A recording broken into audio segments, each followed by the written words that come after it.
Hello YouTube. Aujourd'hui, on va parler d'un sujet qui fait rage et qui fait feu sur le Twitter anglophone, mais aussi qui est très important pour nous les Français, l'indexation et notamment la désindexation. En gros, voilà, il y a c'est un sujet qui est assez chaud étant donné que récemment, sur la Google Update, ça a été un sujet duquel on a pas mal parlé. Moi, c'est un truc où j'ai vu des choses qui étaient quand même assez folles. Je pense notamment à une page en SEO qui faisait sûrement 100 000 euros par mois, qui s'est fait désindexer.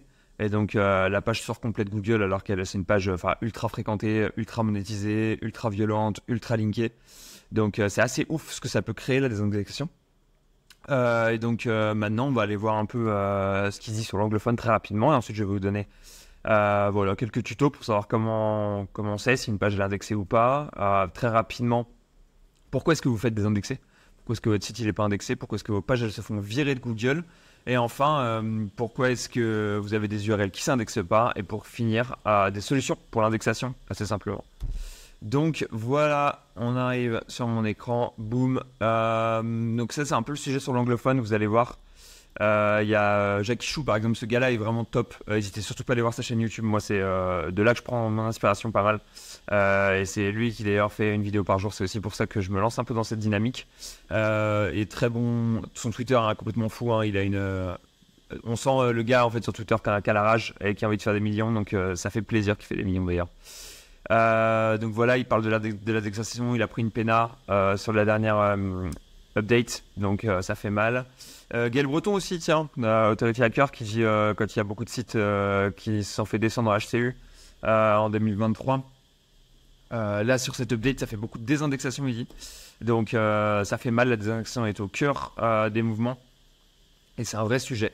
Donc, comment est-ce qu'on peut savoir si on est désindexé ou pas? Assez simplement, il y a plusieurs commandes qui existent. Commande Google. Site de points, c'est un grand classique. Hein, c'est une commande qui existe depuis longtemps, qui est pas mal utilisée. Je fais l'été sur cbd.fr.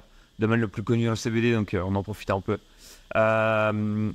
Site de points, c'est une commande qui est en train de moins en moins fonctionner. Google est en train de la descendre progressivement et de la faire tomber. Donc en fait, voilà, on a site de points, il marche encore chez moi. Il y a des gens chez qui il marche plus, dans le sens où il donne plus le nombre de résultats, etc. C'est pas parfait hein, comme méthode site de points, c'est sûrement la moins bonne des trois que je vais vous présenter. La deuxième méthode qui marche pas trop mal, IURL de points. Donc ça, c'est toujours, elle marche un peu mieux que le site de points, le IURL.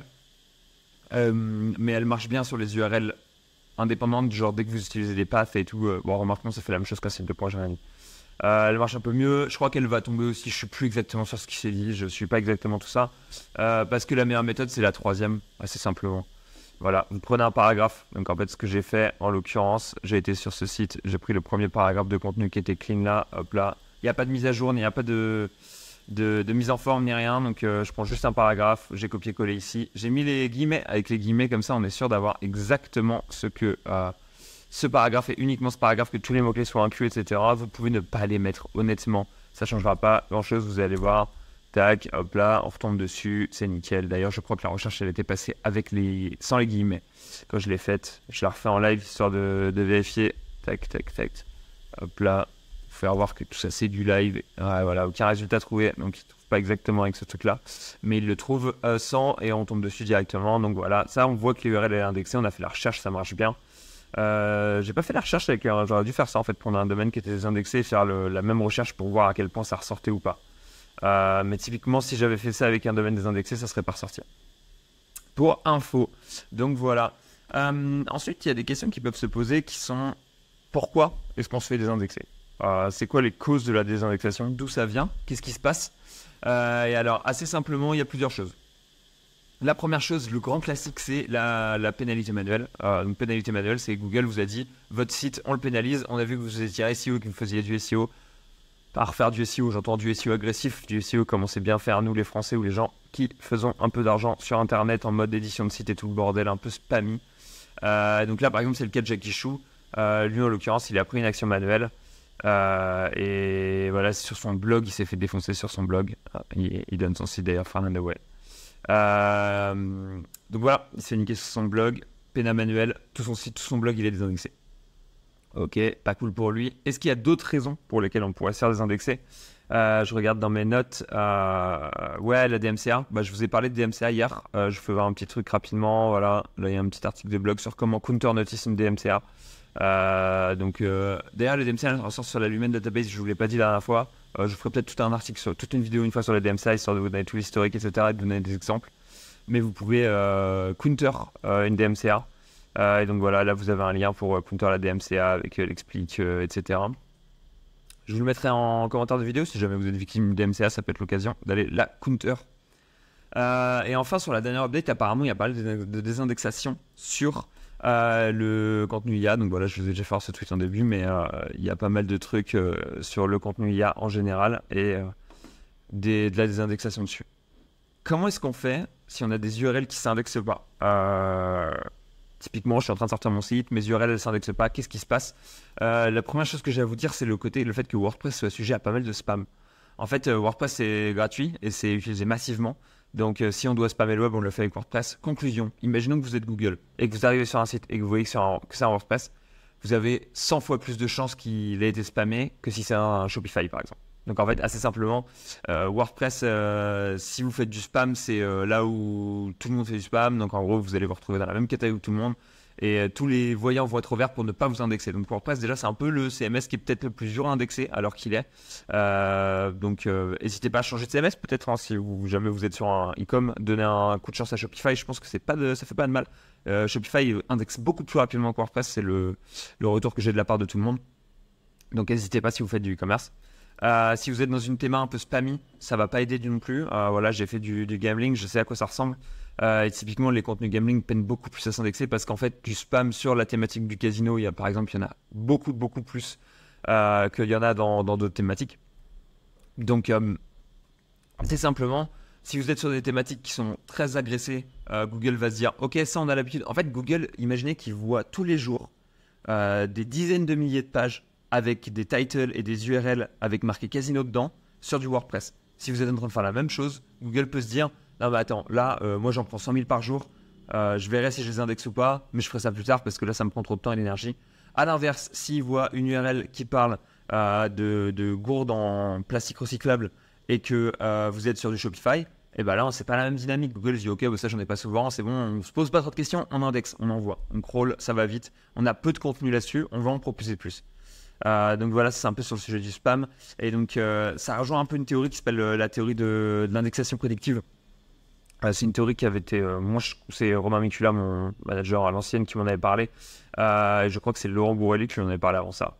Donc, voilà, un bon vieux goat du SEO qui disait qu'en gros, on regarde votre URL, on regarde très rapidement votre code, genre très rapidement, mais même juste votre structure d'URL et le contexte dans lequel on a découvert votre lien, et on va se demander est-ce que ça vaut le coup ou pas de vous indexer. Il y a un article là-dessus sur I Love SEO de John Mu qui dit qu'ils ne le font pas, c'est en 2022, en juin 2022, donc il y a maintenant de ça 1 an et demi, 2 ans. Peut-être qu'ils ne le faisaient pas à l'époque et qu'ils le font maintenant. On a eu pas mal de problèmes d'indexation entre ça doit être le juin 2022, ça doit être le début des problèmes d'indexation, c'est marrant.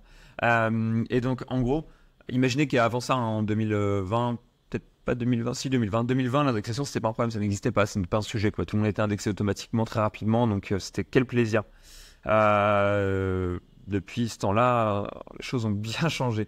Donc, indexation prédictive, imaginez que votre lien il a été découvert par exemple sur un truc où typiquement c'est du spam qu'on découvre d'habitude. En fait, on fait de l'intelligence artificielle. On découvre votre lien sur un truc où c'est d'habitude du spam qui est découvert, et on voit que c'est du WordPress, et on voit que c'est des keywords typiquement un peu spammy. Et ben on va se dire, tu sais quoi, ça vaut même pas le coup qu'on crawl le site, parce que dans ces conditions-là, on est sûr à 90% que c'est du spam, donc Google ne va même pas crawler, il va même pas y aller, il va pas indexer, donc voilà, vous êtes mort quoi. Ça c'est un peu tout le côté technique de ce qui s'est fait. Maintenant, arrivent les solutions. C'est bon, on arrive tranquillement aux 2/3 à la fin de notre vidéo. Quelles sont les solutions pour régler les problèmes de crawl? Première solution, moi c'est un truc que je fais de base, forcer les indexations. Hop là, on va dans la Search Console, on force les indexations. C'est assez simple, vous mettez votre URL dans le système de recherche et vous allez voir, vous pouvez juste mettre explorer cette URL ou un truc comme ça. Si ça ne suffit pas, on a des indexeurs qui existent qui sont pas mal. Index Me Now, t'as un V4 déjà. GG, la team GG et Monsieur Stéphane Madaleno pour ce bel indexeur. Donc Index Me Now, qu'est-ce que ça fait? Ça indexe vos URL, c'est assez cher, hein, je vais pas vous mentir, la plupart des indexeurs sont moins chers que ça. Eux ils sont à 1€ par URL. Mais ça marche super bien et on n'utilise pas une méthode traditionnelle Google, genre méthode traditionnelle d'API d'indexation, etc. De l'autre côté, en gratuit, par exemple, qui utilise l'API d'indexation, vous avez SEO Press. Il le fait avec SEO Press Instant Indexing API. Donc, si vous voulez une méthode gratuite, vous pouvez essayer celle-là. À paramétrer, c'est un peu plus chiant, c'est un peu plus technique. Moi, je crois que j'ai jamais réussi à bien le paramétrer d'ailleurs. Mais bon, si vous regardez des tutos sur Internet, vous allez voir, c'est pas si compliqué que ça non plus, ça se fait. Je repense à ça, il y a Foudroyer, je l'ai noté là en outil français qui fait de l'indexation avec l'API d'indexation Google, mais il le fait en payant, donc c'est un peu dommage quand on sait que SEO Press le fait en gratuit. Mais bon, c'est un petit outil français, on va pas cracher dessus. Et ensuite, les quelques étapes que je fais pour update mon contenu, pour aller indexer mon site. Assez simplement, première étape, je vais l'update mon contenu. Donc imaginons qu'on revienne sur cette URL là, bam, imaginons que mon URL elle soit pas indexée, elle s'indexe pas, je comprends pas trop pourquoi. Première chose que je fais en général, j'update très légèrement mon contenu, juste pour signifier à Google que que mon site a été update. Si vous avez une date de dernière mise à jour sur votre article, ça c'est vraiment l'idéal. Là, j'envoie pas chez cbd.fr. Tac. Imaginons qu'ici, on a une date de dernière mise à jour. Ça, c'est un truc top. L'article a été mis à jour, le temps. Et que vous l'updatez automatiquement, c'est parfait. Donc, typiquement, très léger update, utilisation mesurée et consciente. On va dire utilisation... comment dire pas mesurée et consciente. Qu'est-ce que je cherche comme mot? Utilisation... j'ai oublié mon mot. Bon, tant pis. Voilà, bref, j'ai pas d'idée en tête, je suis désolé. Prenez n'importe quelle partie, échangez 3 fois mot, mettez des synonymes à la place, updatez votre date de dernière mise à jour, vous mettez en ligne et ça, normalement, ça devrait vous aider. Ensuite, si vous n'avez pas de lien sur l'URL, typiquement sur celle-là, voilà, on sait qu'on a 0 lien qui rentre, on va aller voir sur Href, je pense que c'est le cas, 0 lien qui rentre, 0, rien du tout. Donc, qu'est-ce qu'on fait? Eh ben, on commence par mettre un lien. Ou deux, vous pouvez aller chez Linkuma pour avoir du lien pas cher, ou référeur toujours. C'est le meilleur moyen d'avoir un peu de lien gratos. Donc mettez un ou deux liens, histoire que Google les détecte en fait, qu'il voit qu'il y a du lien et que les signaux habituels qu'on voit dans le spam, etc., vous en soyez lavé. Qu'on se dise, que Google se dise, bah tiens, là il a acheté du lien. Google va pas se dire ça, il va dire, oh tiens, il y a des gens qui parlent de lui sur Internet. C'est pas l'habitude qu'on a du spam à l'URL. Donc ça peut vous indexer, ça fera toujours du bien à l'autorité du site, donc on va pas cracher dessus. Qu'est-ce qu'on a ensuite comme méthodologie? Ensuite, on peut changer l'URL. Tout ça, ça suffit pas. À chaque fois, je vous dis, on fait ça, on attend 3 jours, on voit ce qui se passe après.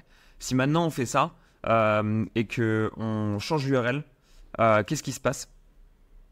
Et donc, si on change l'URL, on peut, donc 301 si possible, au changement d'URL. Mais imaginons qu'on mette pastèque avec un S, qu'on change un ou deux trucs, quoi. On enlève le mot spray. Le but, c'est juste que Google se dise il y a eu un changement qui a été fait et qu'il reconsidère l'URL, qu'il repense tout le modèle par lequel il est passé, parce qu'en fait, il fait son système de crawl et d'indexation à l'URL. Donc, si vous faites un changement de mot ou un changement d'URL très rapide, même un truc vif, ça lui fait reconsidérer l'URL et potentiellement, il va se dire ok, bah finalement, on l'indexe, tu vois. Je change d'avis parce qu'il y a eu des petits changements qui ont été effectués, parce qu'il y a 2 liens qui viennent vers elle maintenant, etc. Cette fois, je vais l'indexer. Peut-être que la dernière fois, il n'avait pas le temps, peut-être que cette fois, il a le temps, peut-être qu'il a. C'est très difficile de savoir qu'est-ce que Google pense, donc voilà, c'est une méthode qui fonctionne un peu de temps en temps. Et ensuite, rechanger l'URL et changer entièrement le contenu. Donc, quand vous faites un petit changement d'URL, changez un tout petit peu de contenu, histoire que Google ne se dise pas que c'est de la duplication pure et dure, en mode Dust. Alors, Dust, c'est duplicate URL, SEM, contenu, non, je sais plus. Dust, duplication, hop là. Duplicate URL SEM text, c'est ça. Merci SEM juste pour l'article. Duplicate URL SEM text, c'est genre, vous avez exactement le même contenu sur la plage, mais c'est pas la même URL. C'est le duplicate content pur et dur qui arrive avec des trucs genre si vous avez plein de query strings et qu'elles sont pas canalisées, c'est ce qui arrive. Donc pour pas que Google pense que c'est du Dust, changer un tout petit peu le contenu encore une fois, histoire que Google se dise ah tiens, il y a un petit changement, c'est un peu différent, il la reconsidère, on 301 notre URL. Tout ça en même temps, ça peut fonctionner. Et enfin, si ça fonctionne toujours pas, dernière méthode, on rechange complètement l'URL, cette fois changer la plus violemment, et enfin vous changez tout le contenu, vous réécrivez la totalité du contenu. Ça c'est un truc qui fonctionne, mais ça devient ultra violent parce que bon, on a déjà changé son URL 2-3 fois au niveau des liens qu'on a ajoutés au début. c'est pas terrible. Et au niveau du contenu, on a dû repayer du contenu, virer celui-là, c'est un peu dommage. Mais c'est un peu une des rares manières qu'on a de faire complètement reconsidérer son contenu, sa page par Google. Donc voilà, c'est une des dernières méthodes qui fonctionne. Si rien de tout ça fonctionne, honnêtement, attendez un peu, recommencez. Des fois, c'est juste une question de timing, c'est juste une question de page, etc. Donc voilà, j'espère que toute cette méthode-là vous aidera et vous permettra de passer au niveau supérieur, de pouvoir indexer facilement, simplement, etc. Donc n'hésitez surtout pas, encore une fois, si vous avez besoin d'être sur l'indexation, n'hésitez pas à me biper. Et je vous mettrai les liens des articles, des outils en description. Voilà, sur ce, je vous souhaite une bonne journée et puis espérons que cette update vous soit clémente en termes de problèmes d'indexation.